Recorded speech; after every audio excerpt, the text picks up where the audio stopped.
me, sir. We have encountered some issue with the CNC cutting process. We would like to seek help and advice from you, sir. Of course, I'm happy to help you. What is the problem? When we performed the CNC cutting, the result didn't turn out as expected.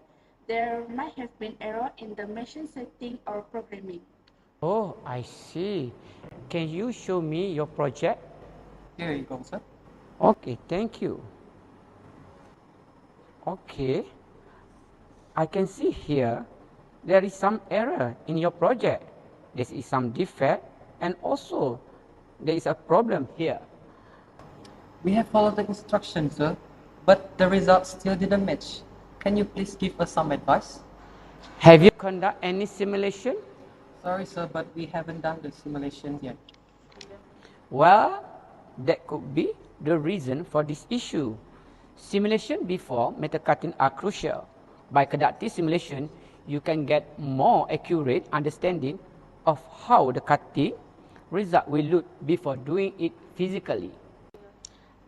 How can we use the CNC simulation? Let me show you the CNC simulation. Come, follow me.